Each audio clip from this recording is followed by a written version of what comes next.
These scripts are really deeply rooted. They tend to prioritize male pleasure.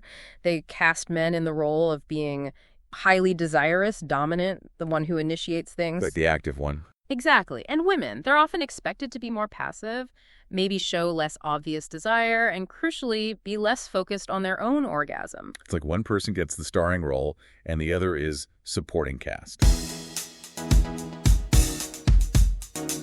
Welcome to the Sex Science Podcast, where we turn the latest peer-reviewed research on intimacy and sexuality into fun, accessible conversations. Generated by AI and fact-checked by experts, the Sex Science Podcast was created by LaShaw to empower you through knowledge. So, join us as we explore pleasure, relationships, human connection, and everything in between. You know, we often think that if people just had the facts, especially about sex, things would naturally improve.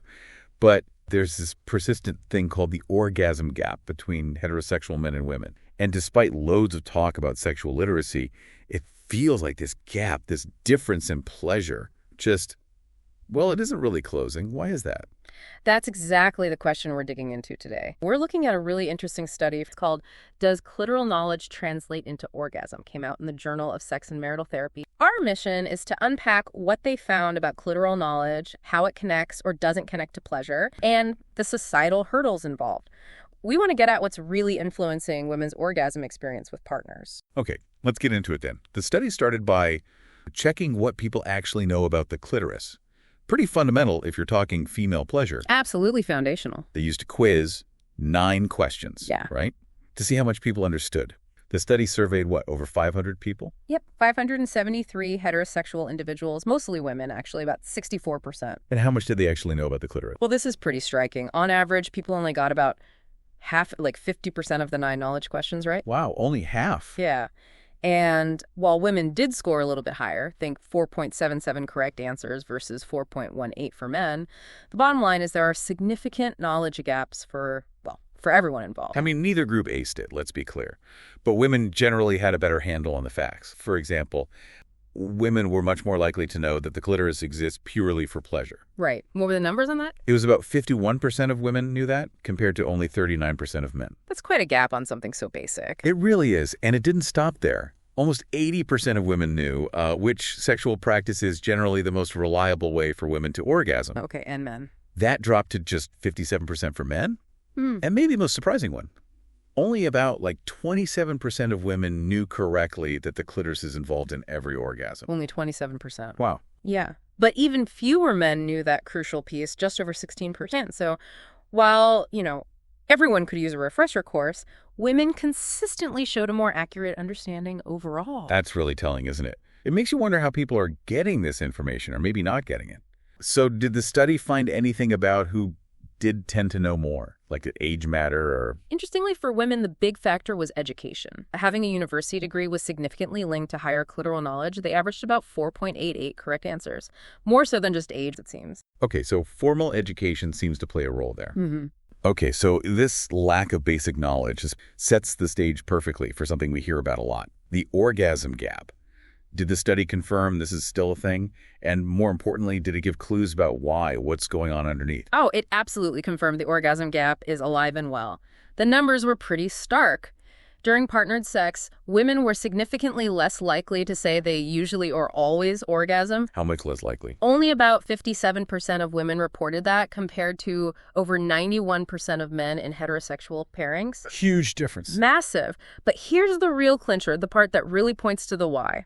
That huge gap practically vanished during masturbation. Ah, okay. When masturbating, it was almost identical. 92% of women and 94% of men said they usually or always orgasmed. Right, so it's definitely not a biological thing, is it? It's something about the partner dynamic. Exactly. And just to add to that, women in the study also reported significantly less overall sexual pleasure than men. The data basically screams that the orgasm gap isn't about a woman's body or her ability to orgasm. It's about what's happening or not happening when she's with a partner. Okay, so if it's not biology, that leads us straight to what the study calls gendered sexual scripts. Mm-hmm. This is where I think it gets really interesting. These are like invisible rules, right? Can you break down what these scripts are and how they link up with knowing about the clitoris and actually experiencing pleasure? Yeah, invisible rules is a great way to put it. Gendered sexual scripts are basically these culturally shared ideas, often totally unspoken, about how sex is supposed to go. Like a movie script everyone knows but hasn't read? Kind of, yeah. A sort of choreography for sex. And in many heterosexual contexts, these scripts are really deeply rooted. They tend to prioritize male pleasure.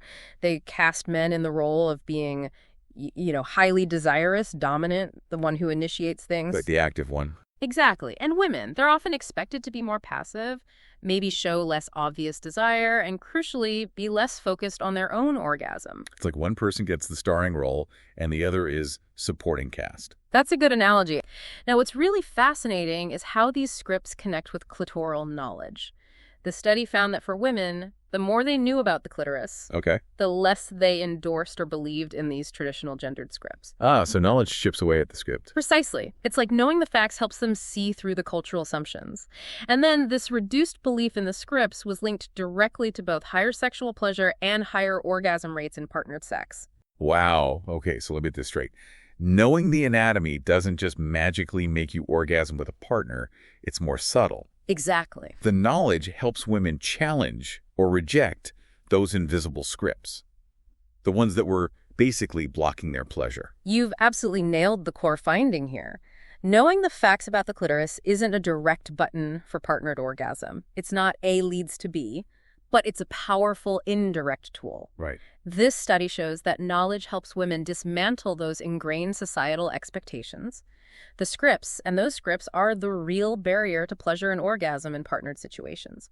So just having the info isn't the whole story. You need to overcome those social hurdles to actually apply it. Got it. And what's also interesting is that for masturbation, where the scripts are less relevant, higher clitoral knowledge did directly predict more orgasms.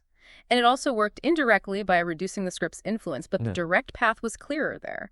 It really highlights that the scripts are the big differentiator for partnered sex. So essentially, these gendered scripts mess things up in two main ways. First, even if a woman knows exactly what she needs, the script might stop her from asking for it. Or maybe your partner doesn't know or prioritize it because of his script. Right, the script affects both people. Exactly.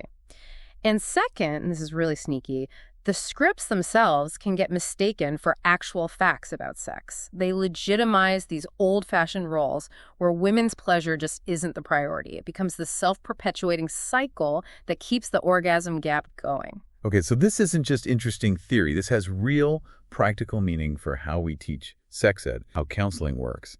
What are the main takeaways for you listening at home and for actually applying this stuff? Yeah, there are some really important practical points here. First off, that clitoral knowledge quiz they used, or something like it, that could actually be a great tool in education. How so? Well, it's kind of engaging, but it quickly shows where the gaps are. It lets educators or even individuals see exactly what people don't know so they can provide targeted, accurate information, not just guessing. Pinpointing the problem areas. Makes sense. Exactly. Second, and this is probably the biggest one, the findings really scream for a much broader, more inclusive approach to sex ed. It needs to include the biology, yes, but really focus on pleasure, and it needs to be for all genders. Not just in schools, I imagine. Definitely not just schools.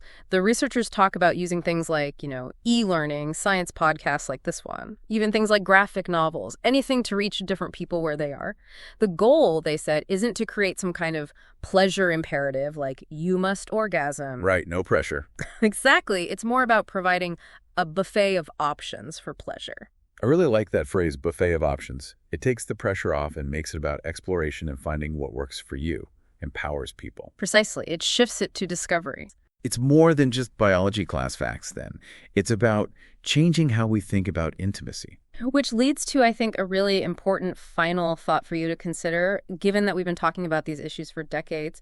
Why are these knowledge gaps and these gendered sexual scripts still so persistent? So resilient. What does that resilience tell us about maybe deeper societal resistance to actually changing things when it comes to sex and pleasure? Something definitely worth mulling over. Thank you for listening to the Sex Science Podcast brought to you by LaShaw.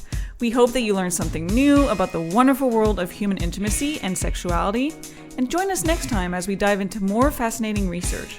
And remember, science is for you. Music for this podcast was produced by SOUNDRAW.